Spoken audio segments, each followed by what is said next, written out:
మరి ఆ వైఎస్ఆర్ మీద కుట్రలు కుతంత్రాలు చేసిన ఆయన శత్రువులతో పసుపు చీర కట్టుకొని వారి ఇళ్లకు వెళ్ళి వారికి మోకరిల్లి వారి కుట్రలో భాగమవుతూ వారి స్క్రిప్టుల్లో వారు చెప్పినది మక్కి టు మక్కి చదివి వినిపిస్తూ కుట్రల్లో భాగమవుతా ఉన్న వీళ్ళ వైఎస్ఆర్ వారసులు అడుగుతా ఉన్నాను మీ అందరి సమక్షంలో. ముఖ్యంగా ఆడబిడ్డలకి వైసీపీ కనుక ఇంకొకసారి వస్తే రక్షణ ఉండదు. ఆడబిడ్డలకి సొంత చెల్లెలు బట్టల మీద కామెంట్ చేసే దిగజారుడి వ్యక్తి ముఖ్యమంత్రి. చెల్లెలు బట్టలు ఎవరన్నా చూస్తారా? రంగుల్ని ఏమన్నా అంటావా? పచ్చదనం గ్రీన్ కలర్ చెట్లు ఉంటే కూర్చోబెట్టి ద్వేషంతో మనం పచ్చని చెట్లను చూడటం మానేస్తావా? పసుపు రంగు చొక్కా వేసుకున్నారని చెప్పి బంతిపూలని దేవుడి మెడలో దేవుడికి విగ్రహానికి వేయడం మానేస్తావా? అరే ఎవరు ఏ బట్టలు వేసుకుంటే ఏంటి? ఇది దిగజారుడి వ్యక్తి. చూడండి, నా ఇంట్లో చంద్రబాబు గారి భార్య సతీమణి అన్నాడు, నా భార్యను అన్నాడు, నా వ్యక్తిగత జీవితాన్ని తిట్టాడు. ఈ రోజు అన్ని దిగజారిపోయి తనతో తోబుట్టిన చెల్లెలను తిడతా ఉన్నాడు. వివేకానంద రెడ్డి గారి చెల్లి ఆయన కూతురు గారిని తిడతా ఉన్నారు. దీన్ని బట్టి అర్థం ఇదొక్కటి. ముఖ్యంగా ఆడబిడ్డలకి భద్రత ఉండదు వైసీపీ నాయకులు వస్తే. వైసీపీ ఇంకోసారి మీరు ఓటేస్తే యువతకు చెప్తున్నాను, మీకు ఉపాధి అవకాశాలు ఉండవు. రైతులకు చెప్తున్నాను, మీకు గిట్టుబాటు ధర రాదు, మీకు సాగునీరు సమస్యలు తీర్చరు. అన్నిటికంటే డేంజరు అతను వస్తే మీకు ఈ రోజున ఇది చూడాలి, ఈ ప్రతి డిజిటలైజ్ చేస్తా ఉన్నాడు. పట్టా పుస్తకాలు ఉండవు. ముందుగా పట్టా పుస్తకాల్లో జగన్ బొమ్మ వేసుకున్నాడు. ఆంధ్రప్రదేశ్ రాజముద్ర ఉండాలి పట్టా పుస్తకాల మీద. అన్ని డిజిటలైజ్ చేస్తాడంట. డిజిటలైజ్ చేసినవాడు ప్రభుత్వాస్తుల్ని తాకట్టు పెట్టినవాడు రేపొద్దున మీ ఆస్తుల్ని, మీ స్థిరాస్తుల్ని, మీ తల్లిదండ్రులు ఇచ్చిన ఆస్తుల్ని, మీ తాతల వారసత్వం నుంచి వచ్చిన ఆస్తుల్ని అప్పు కూర్చోబెట్టి తాకట్టు పెట్టేస్తాడు. ముఖ్యంగా చెప్తున్నాను, వైసీపీ మద్దతుదారులు కూడా చెప్తున్నాను, తల్లినే ఉపేక్షించని వాడు రేపొద్దున చట్టాలు తీసుకొస్తే, అతన్ని గెలిపిస్తే, అతను కనుక మీరు ఉంటే ఓటు వేశారంటే మీ భవిష్యత్తుకు మీరే పెట్రోల్ వేసి కాల్ చేసుకున్నట్టు మర్చిపోకండి. ఇది బంగారు భవిష్యత్తుకి మీరే చక్కగా పెట్రోల్ వేసుకొని నిప్పంటించుకొని దహించుకుపోతున్నాడు.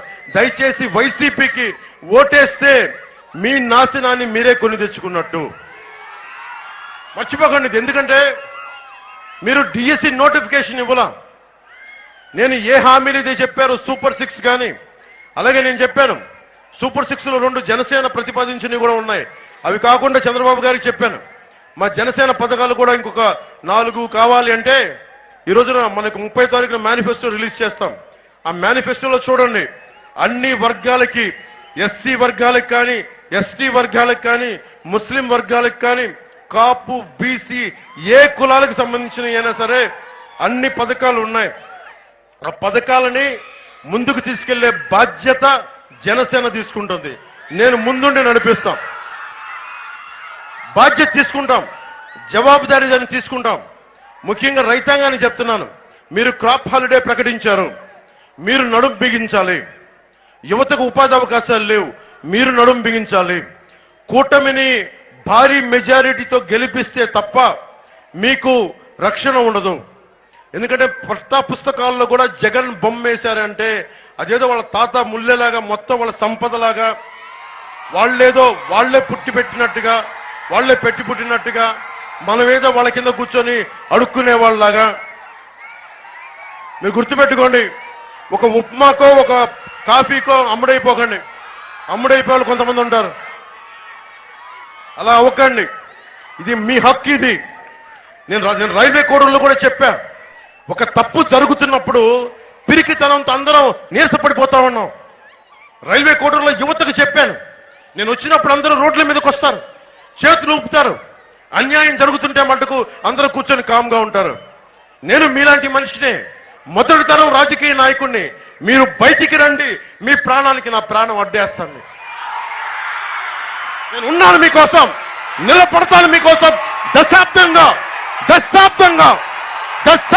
మీకోసం నిలబడి ఉన్నాను. పారిపోను నేను. బలమైన భావజాలం కలిగిన వాడిని.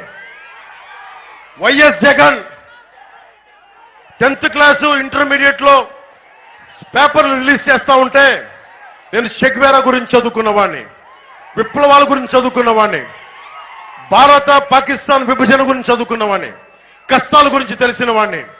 తరిమిల నాగిరెడ్డి తాకట్లో భారతదేశం చదివిన వాడిని. జగన్ పిచ్చి పిచ్చి వేషాలు వేస్తా ఉంటే నేను తాకట్లో భారతదేశం చదివిన వాడిని.